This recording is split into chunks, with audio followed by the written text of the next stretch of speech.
I never wanted to get married, and I never thought I would be married. But it turns out that being married is one of the best things that ever happened to me, and it's completely transformed my coaching business. And there are 7 ways that being married directly relates to being an extraordinary coach. My marriage taught me the value of taking risks. I proposed to Monique 10 days after I met her. Sometimes we wonder, why didn't we just go on a date? But you know what? Sometimes logic is too cold. And if you wait for the right moment and the right time and when all things align, you'll be waiting forever. And there came a moment when I was actually far from friends and family. I decided to take a risk, bigger than I'd taken probably ever. And I proposed to Monique 10 days after we'd met. And she said yes. And then she said, oh, by the way, I'm a singer and I've got a gig in India in a few weeks' time. And I said, I'll come. Then we went to India together. And while we were in India, I told her I'd always dreamed of traveling the world with a beautiful woman. And she went, okay, I'll come. The entire start of our relationship was built around taking risks. And I know for me, it was being outside of a familiar environment that gave me the confidence to do things that I wouldn't normally do. I wasn't in the ruts I'm normally in. This is directly related to coaching. You've got to get your clients out of the ruts that they normally run in. Take them to experiences, give them possibilities, give them ideas that stretch their thinking and allow them to step out from their normal way of doing things, and then let them decide what risks they want to take. The first thing I've learned is the power of taking risks. The second thing I've learned is the power of longevity. Monique and I have been together for 18 years. It feels like yesterday that we got together. I remember proposing to her sitting on a bench outside a cafe in San Francisco. It feels like yesterday, but we've been in it for a long time. It's the secret to success that most people don't talk about, the willingness to commit into the future. You know, on the back of my wedding ring, there's an agreement. It says inside the wedding ring, we agreed to stay connected no matter what. We didn't promise to stay married forever. We didn't know what was coming down the road, but we agreed to stay connected no matter what. And that's been my commitment to coaching. There has never been a moment in coaching when I have had the thought, I am going to quit. I was fully in from the moment I began. And I've been fully into my relationship from the moment I began. There have been ups and downs in both. Boy, we've had some challenging times in relationship and in business,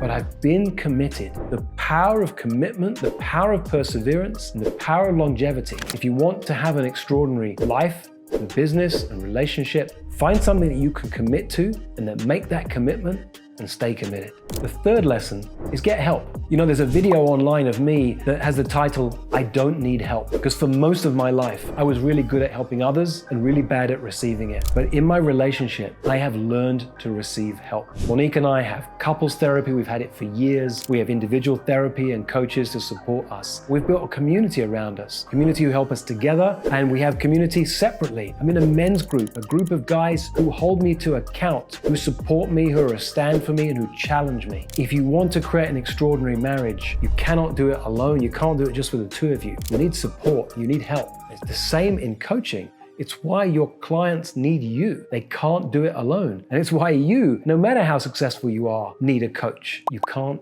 do it alone. The fourth lesson is values. We have a values-based relationship, Monique and I. Our top 2 shared values are humor and adventure. Our relationship goes off track if we're not creating ways to bring some fun and lightness and levity into the relationship, and we're not creating an adventure. Whenever we are in difficulty, it's a reminder to us that we've got to bring back some humor and some adventure. I have a values-based business. I have some really key values around which I've built my team. We're there to serve our clients, for example, not to please them. My team know what that means. I've built an entire team around some really important shared values. If you want to be successful as a coach, if you want to help your clients be successful as leaders and business owners and executives, help them discover their values and live into their values. Build a values-based relationship and a values-based business. Number 5 is rituals and habits. We create some powerful rituals for ourselves in our relationship. Now they include our kids. We sit down at dinner every night, and we've done it since the kids were a couple of years old. And we say to the boys, what's the best bit of your day? We go around the table, each of us shares the best bit of our day, and then the challenging part of our day, and then something we're grateful for, and then a tiny miracle in our lives. We do this every day. We create rituals for ourselves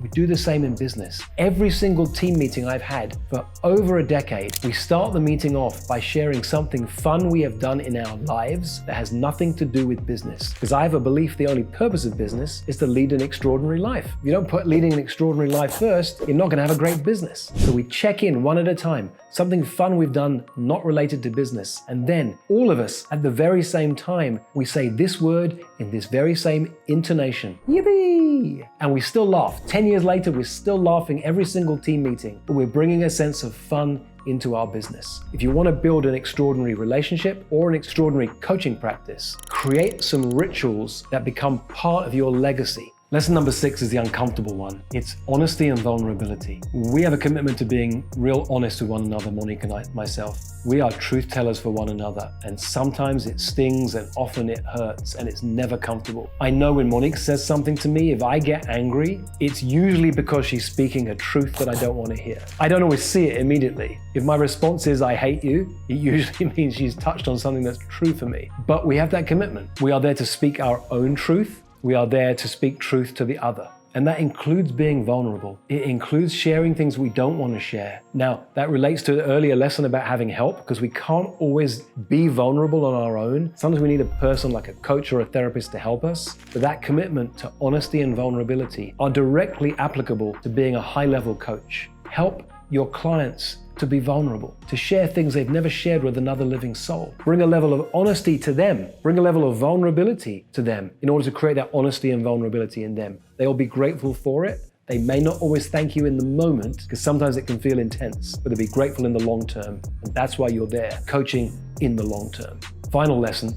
Space is where miracles occur. Monique and I have been really good over the years at helping each other create space for our own time. In fact, this summer, I'm off to my men's group to spend a week in Hawaii. Monique went off with some friends to Peru earlier this year. We are constantly creating space where the other one can be alone, to think, to reflect, to dream, to rest, to do what we need to do. And the same in coaching. The magic of coaching happens between the coaching sessions. Help your clients create real space for deep reflection, for space, for silence. Space is where miracles occur. There you have it. 7 lessons from marriage directly applicable to building an extraordinary coaching practice. Did any of them surprise you? Let me know in the comments below, and let me know if you have a surprising lesson from marriage that's applicable to coaching. Don't forget to like and subscribe so I can notify you the next time I make a video.